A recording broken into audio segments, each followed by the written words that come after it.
What if I told you that inside a single glass jar, using nothing but a handful of dried beans and 5 minutes of your time, you could trigger a biological program that creates a living food source, a food that contains 6 times the antioxidants, approximately 24 times the vitamin C, and increased folate levels compared to the original seed. No soil, no garden, no sunlight required. In 2021, mung bean seeds were sent to the International Space Station aboard SpaceX CRS-22. The Space Beans experiment, designed by students of iLEAD schools and facilitated by the educational program DreamUp, studied the effects of microgravity on germination. Researchers at Fudan University and Cornell University found that the simple act of sprouting dramatically increases disease-fighting compounds that are present only in trace amounts, or not at all, in the dry seed. Yet in the West, this ancient protein factory has been almost entirely erased from our kitchens. In the next 10 minutes, I'm going to show you the exact 6-minute setup that turns any recycled jar into a high-performance vitamin factory. But this isn't just a gardening tutorial. It's a journey into a cultural blind spot. We are going to look at why a multi-billion-dollar industry profits when you believe that fresh, living food requires refrigerated trucks, plastic packaging, and barcodes. By the end of this video, you will possess a secret that 99% of modern shoppers will never know: how to grow unlimited amounts of the world's most nutrient-dense food for less than the price of a cup of coffee. If you understand what is hiding inside these tiny seeds, you will never look at your grocery store the same way again. To understand the power of this seed, we have to go back to the river valleys of the Indian subcontinent around 1500 BCE. Long before microscopes or laboratories, ancient Vedic texts referenced a small green legume that would become one of the most vital protein sources in human history: the mung bean. In Ayurvedic medicine, the mung bean held a sacred status. It was called the king of beans. While other legumes were known to cause bloating and distress, the mung bean was different. It was prescribed for the elderly, the weak, and the very young. It was the first food given to a child transitioning from milk and the first meal for a patient returning from the brink of illness. For 4,000 years, this seed migrated across an entire continent. It reached Southeast Asia by around 200 BCE and became a staple in China during the Han Dynasty. From Indian mung dal to Japanese moyashi, billions of people across dozens of cultures independently arrived at the same conclusion. Something extraordinary happens when you add water to this seed and wait. They didn't have nutritional science. They had millennia of empirical observation. They watched it heal people faster than anything else they had access to. It took modern science until the 21st century to validate what ancient healers already knew.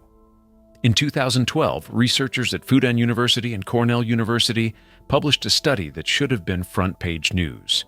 They measured the nutritional shift during germination, and the results defied every assumption. Vitamin C, which is essentially non-existent in the dry seed, increased by approximately 24 times by the 8th day of sprouting. Total phenolic compounds, the antioxidants that protect your cells from cancer and heart disease, increased 4.5 times. Flavonoids increased nearly 7-fold. The act of sprouting flips a biochemical switch, turning a pantry staple into one of the most nutrient-dense foods you can grow at home. Specifically, a compound called quercetin 3-O-glucoside surges, linked to reduced inflammation, and being studied for protective effects against cellular damage. You aren't just eating a bean. You are eating a biological transformation that manufactures concentrated nutrition from scratch.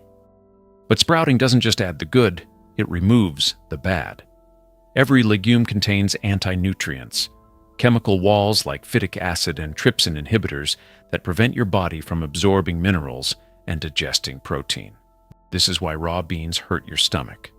Research shows that sprouting mung beans significantly reduces these anti-nutrients. Studies report reductions in phytic acid of roughly 20 to 40% through sprouting alone, with further reductions achieved through cooking. Trypsin inhibitors also decrease measurably during germination, and tannin levels similarly decline, making the iron, zinc, and calcium inside the bean increasingly bioavailable. The dry bean guards its nutrition, the sprout offers it to you freely. The most striking research on the mung bean's potential comes from studies exploring food for astronauts. In 2021, mung bean seeds were sent to the ISS aboard SpaceX CRS-22 as part of a student-designed experiment to observe germination in microgravity.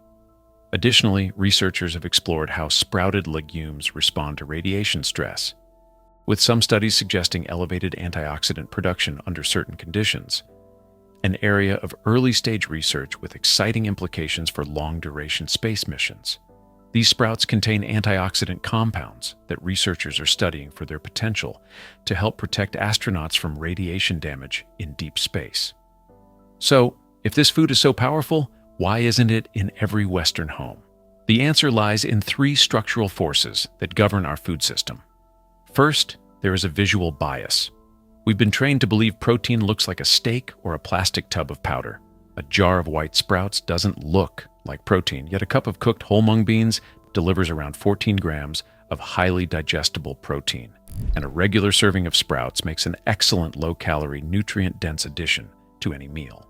Second, there is economic incompatibility. A 1-pound bag of dried beans costs about $3 and produces approximately 5 to 6 pounds of sprouts. That's still an extraordinary value that no corporation can build a profitable supply chain around. Every middleman loses money when you sprout your own food. Third, there is perishability. Fresh sprouts last only a few days. The industrial food model depends on products that can survive weeks in a shipping container. The system doesn't have to suppress this knowledge. It simply ignores what it cannot monetize. The global dietary supplement industry is worth an estimated $170 billion. A jar of mung beans on your counter competes with every bottle on their shelves. The setup is so simple, it feels like cheating. 1. Take a wide-mouthed jar and a breathable cover. Cheesecloth or a mesh lid. 2. Rinse a quarter cup of dried mung beans and soak them in clean water for 8 to 12 hours. 3. Drain them. Rinse them and prop the jar at an angle so they stay damp, but not submerged. 4. Rinse and drain twice a day. 5. In 3 to 5 days, that quarter cup will fill the entire jar. You will be holding a living food that was still growing seconds before it touched your plate. You will taste a crispness and vitality that no refrigerated truck can deliver. Nutritional independence doesn't require land, wealth, or permission. It requires a jar, some water, and 5 days. The seed already knows what to do.